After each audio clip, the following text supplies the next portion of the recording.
Welcome back to our channel.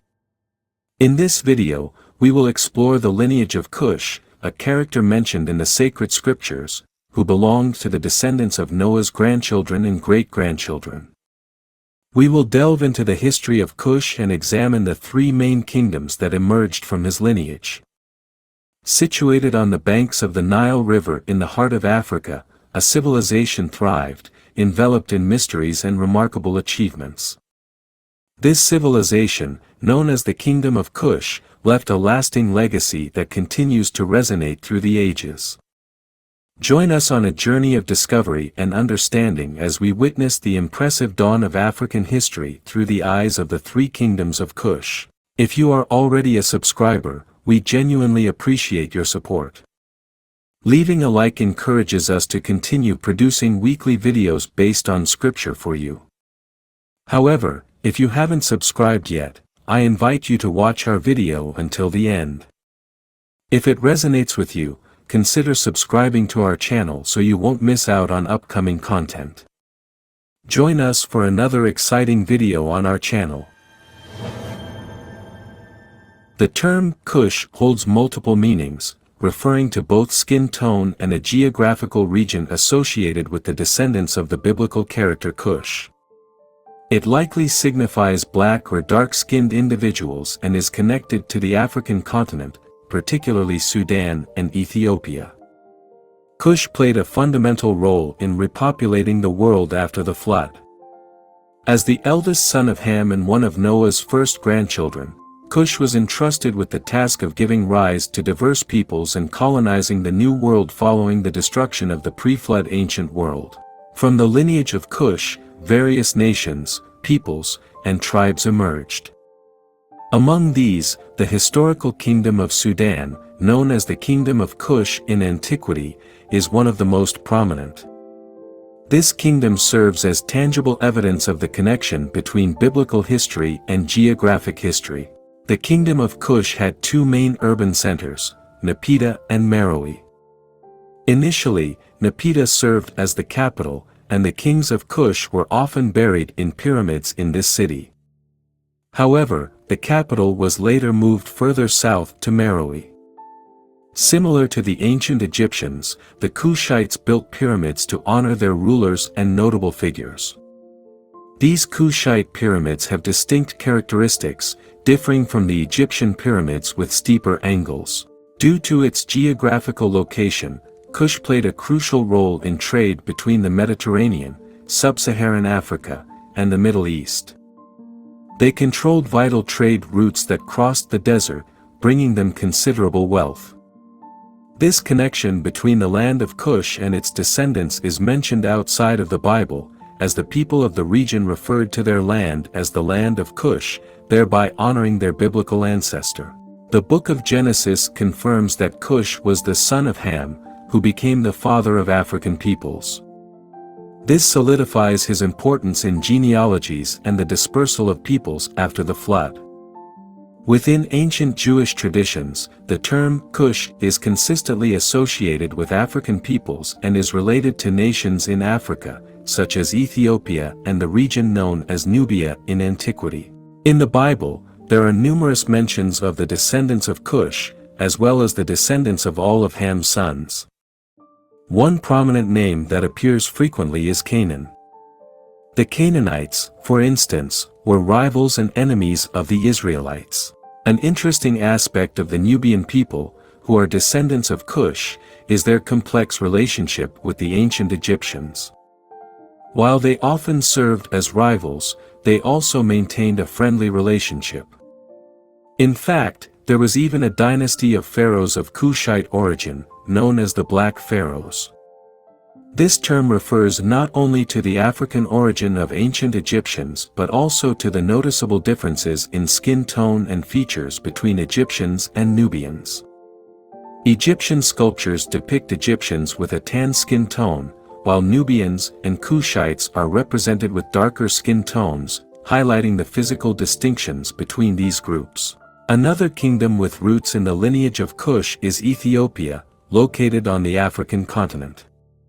The ancient Ethiopians are among the world's oldest peoples, supported both by scientific evidence and expert opinions. One notable period in Ethiopian history is the Kingdom of Aksum, which thrived between the 1st and 7th centuries AD. This powerful state controlled significant trade routes connecting the Red Sea to the interior of Africa. The city of Aksum, with its impressive obelisks and palace complexes, served as the capital. Ethiopia holds the distinction of being one of the world's oldest nations to adopt Christianity as its official religion. In the early 4th century, the Kingdom of Aksum converted to Christianity and developed its unique form known as the Ethiopian Orthodox Tewahedo Church. The church has played a central role in Ethiopian culture and society over the centuries. Both Ethiopians and Nubians are direct descendants of Kush, and references to individuals from Ethiopia and Nubia can be found in the original Hebrew and Aramaic biblical texts. The term Kush encompasses both Nubia and Ethiopia, making it challenging to determine the precise origins of individuals from these regions.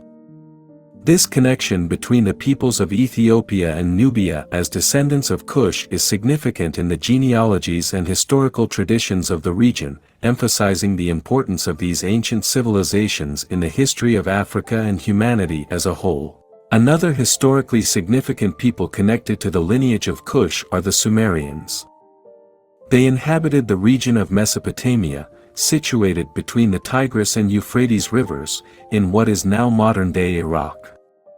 The Sumerians emerged as one of the earliest complex civilizations in history, playing a crucial role in the development of society, culture, and writing. They organized themselves into independent city-states, with each city having its own government, legal system, and religious center. The Sumerians are renowned for developing cuneiform writing, one of the earliest known writing systems. They used clay tablets to record various information, including administrative records, contracts, and literary and mythological works. It's important to note that the Sumerians, descendants of Kush, should not be confused with the Akkadians, who are descendants of Shem, one of Noah's sons. The Sumerians, associated with Kush, had a significant impact on human history, and they even had a king who was a son of Kush. It's worth mentioning that the term Sumerian was not used by the Sumerians themselves to identify as a people. In their own language, they referred to themselves as Sag-Giga, which can be translated as blackheads or black faces. This description highlighted their Cushitic descent and the distinction of having darker hair and skin compared to neighboring peoples with lighter shades. Some scholars in the field of biblical studies propose that Nimrod, a son of Kush, may have been one of the early Sumerians in ancient Sumer. It is important to note that the descendants of Kush, including the Sumerians, were not confined to Africa but also inhabited regions in the east. While they may not have constituted the majority of the population, their presence and influence in these territories endured over time, even to the present day.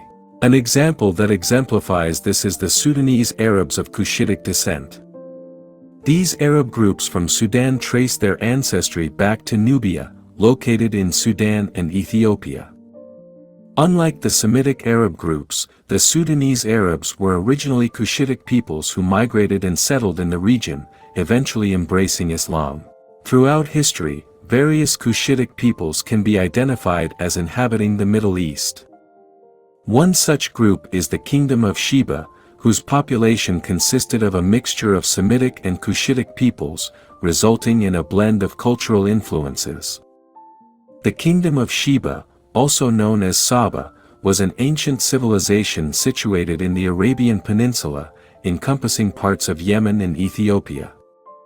Its strategic location along trade routes connecting the Mediterranean Sea, the Middle East, South Asia, and East Africa allowed the kingdom to flourish by controlling and taxing trade.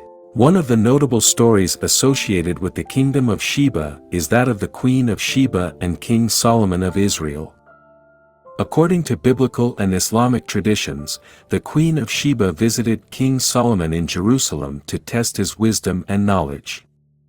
There are debates surrounding the origin and appearance of the Queen of Sheba, with discussions about whether she was of Semitic or Cushitic descent. These cultural and ethnic mixtures often arise from geographical proximity and alliances between different groups. The history of the ancient kingdom of Sheba serves as a significant example of how the interaction between Cushitic and Semitic peoples resulted in a unique and intricate culture. If you have knowledge about the lineage of Kush, the character Kush, and the nations to which this lineage refers, please share your insights in the comments. Additionally, feel free to suggest other characters and kingdoms from the scriptures that you would like to learn more about in future videos. Thank you for watching. We hope you have gained insights into the Bible through this discussion. Please consider subscribing and clicking on the notification icon for future updates. Stay tuned for more episodes where we delve into critical issues found in the Bible. See you soon.